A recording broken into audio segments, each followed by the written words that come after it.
What's up guys, I'm Wes Lowrey. This is Whackmaster Outdoors, and I'm going to tell you the story about my 2018 Kansas bow kill. My 2018 season started with a different deer in mind. A deer I had previous history with, a 10-point that I believed to be 160 inches.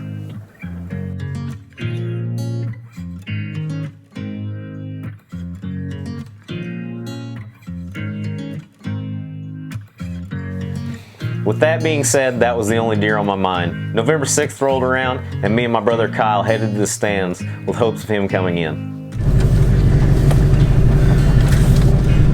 Well, tonight's the night I finally get to hunt my Kansas property. The wind is blowing northeast, roughly 10 miles an hour, so I can really only hunt it with a northeast or straight east wind, and those are pretty far in between apparently this season. Last year it felt like I could hunt it all the time, and the year before feels the same way. Maybe I guess I just didn't pay that close attention, or would hunt it on more winds thinking that it wouldn't really matter. But hopefully tonight we will see my big buck and I can punch that Kansas tag out. If not, maybe we'll have something good run through and be even better than what I think I can get. So I guess we'll see. It's November 6th. We're hunting my Kansas property. I've had some pretty good bucks on camera. This is the first time I've been able to hunt it this year because the wind hasn't been right. We got a northeast wind tonight. Me and Kyle got in here about 3:30 and got everything set up. So after climbing into the stand, Kyle noticed something at the feeder.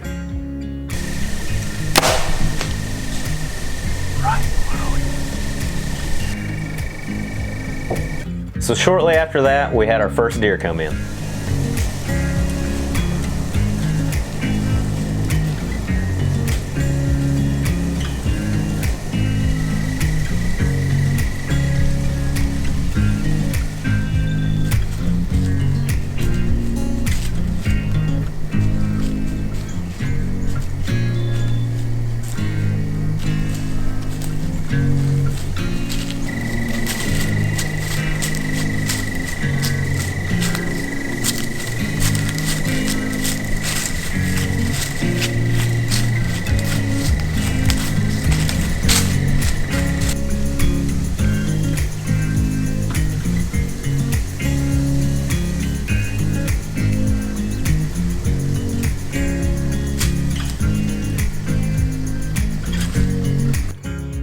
So after about an hour of watching deer mill around, I try to make something happen.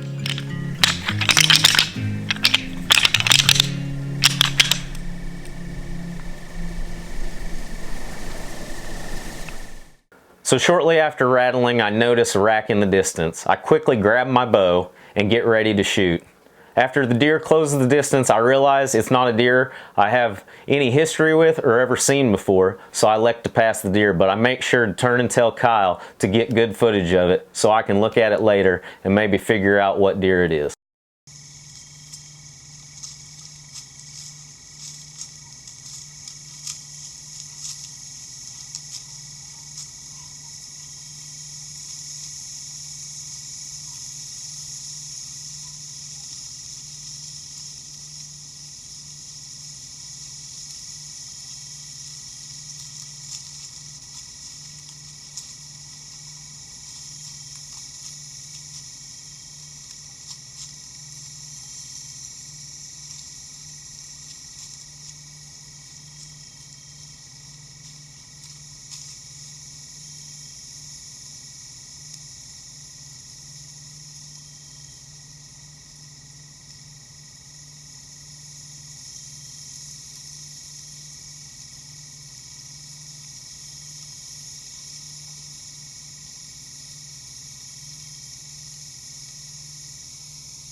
So after getting home and sending the footage to Ben and Brantley, I quickly realized that I might have messed up letting this deer get away. They give me a pretty hard time about letting him go, so this deer is in the back of my mind from then on out.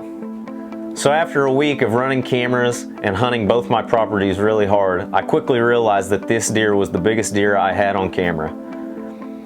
I didn't know whether this deer had run off the 10 point or if he just left with the rut. So I realized then if this deer gave me another opportunity, I wasn't going to let it pass me by. Well, it's November 8th. It's November 10th. Well, it's November 10th. The evening set here on my Kansas property.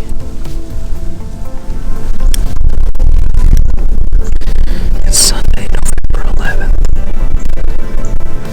Well, it's November 12th, 4 o'clock.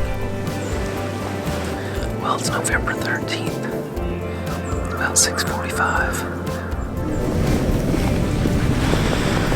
Well, it's November 15th. It's just about 8 o'clock. Last night I hunted my Oklahoma property and I seen some pretty decent movement there. None of the shooter bucks that I've had on camera came in. I don't know what the deal is. I guess I need to put up about 1,000 cameras and see if they're moving somewhere else on the property, but so far no luck. But this morning I'm hunting my Kansas property. I had a little bitty buck come through about 20-30 minutes ago.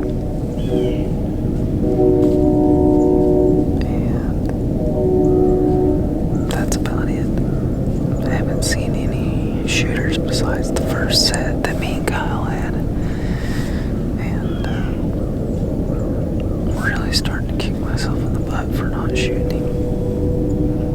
I haven't seen the shooter. I haven't seen the buck that I wanted to shoot this year in person at all. I don't know if I'm just set up in the wrong spot, if they've completely moved, they're locked down with a doe. What's going on? It's kind of disheartening. Feels like I've hunted like 8,000 days in a row and with no luck.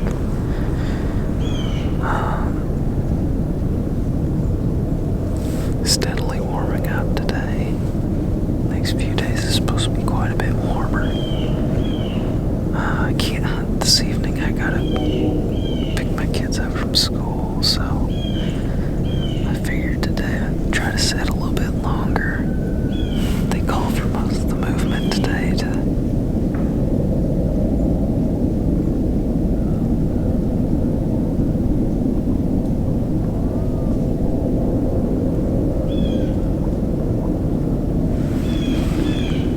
most of the movement day to be the middle of the day was the best, so we'll see if that's true. Still gonna keep after it. Hopefully all these cold freaking sets will pay off. My feet are cold, but what can you do? I've got 3 layers of socks on. I guess I need to buy some cheap insulated shoes or something. I guess I'll be going to look at Walmart after this, because my feet freezing is pretty much the worst.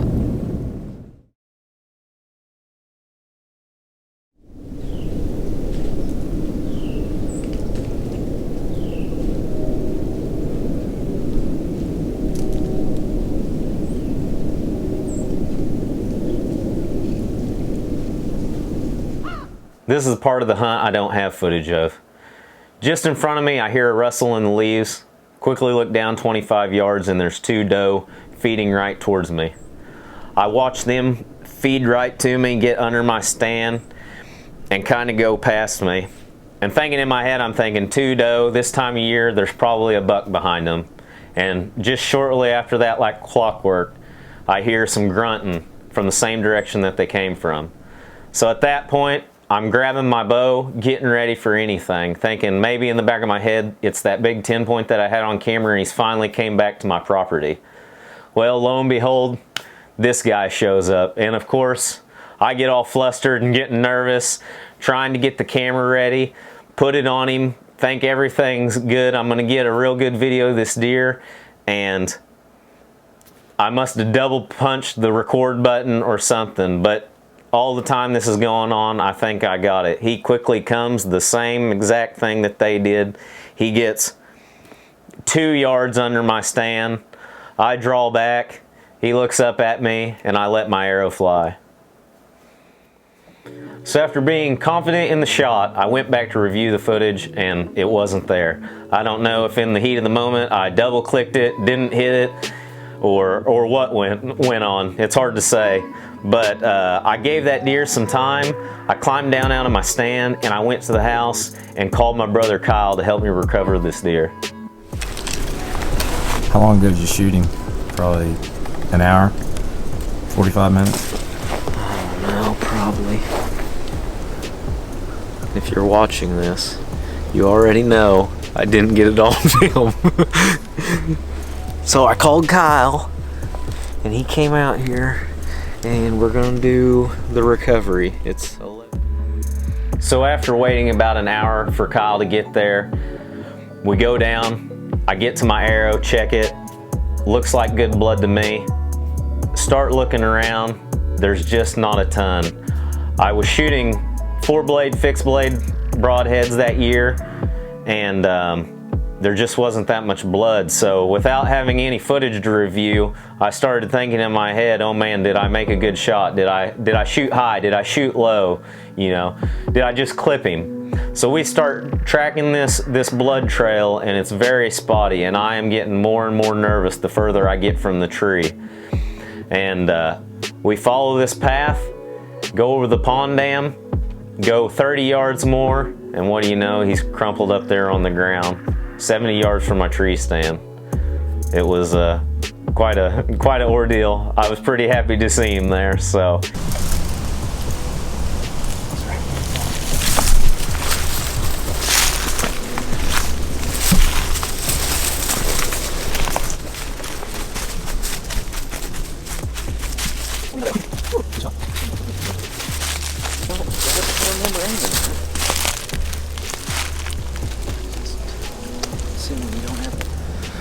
Well, it's December 15th, or November 15th. I finally punched my Kansas tag. I had 2 doe come in, probably about 9:20, right past my stand, and probably 30 minutes later this guy came in. I shot him probably 10 yards, and I got on my stand to go to the house to look at the film, and I didn't get any of it on film. So I called Kyle, and he's on the camera now so it don't get messed up. And we came and followed the blood trail probably 100 yards, and he was dead right where he laid down.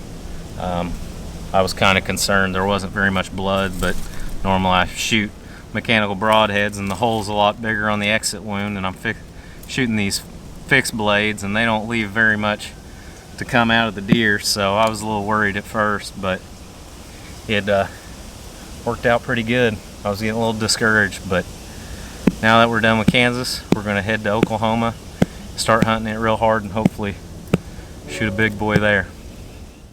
Congrats again, Wes, on both of these beautiful bucks. Make sure you guys follow along for our current 2019-2020 season as Wes tries to fill his Oklahoma tags to wrap up this 3-part series.